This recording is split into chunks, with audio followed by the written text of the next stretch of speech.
Most drivers on US 60 near Versailles speed right past these historical markers.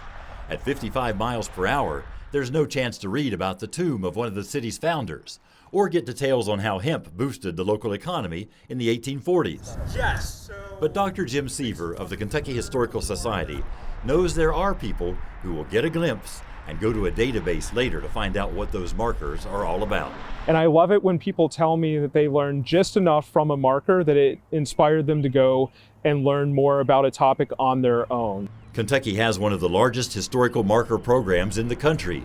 More than 2,400 of them mark the locations of famous monuments and milestones, important battlefields and buildings. The whole idea behind the state marker program is that it creates on-the-ground educational encounters where history happened.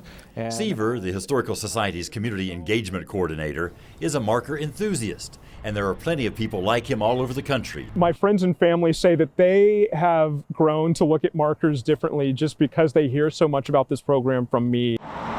Most new markers are suggested by citizens, such as this one in the Huntertown Community Interpretive Park near Versailles. There are no houses in Huntertown now, but it was once a vibrant hamlet settled by African Americans after the Civil War.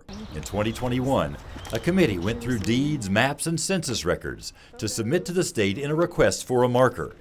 It was a happy day for former residents when the marker was approved. I think it's really important that even though nothing's left here, it's a community that may be gone physically, but this landscape and the sacredness of this place is not forgotten. About 15 new markers go up each year, funded by the General Assembly. The markers have changed over the years. The oldest ones have 2 stars at the top.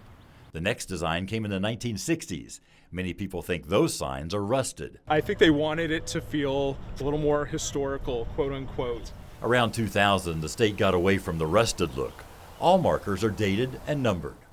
The first marker was placed in 1936 here at Ashland, the Henry Clay Estate in Lexington. They didn't include as much information back then. Today's markers tell a lot more, but it's still a challenge to cram a lot of history into a little space. I only have 11 lines of text per side and 33 characters of text per line, so economy of language is key. Maybe the next time you see a marker, you'll think more about the time and research that went into getting it put there.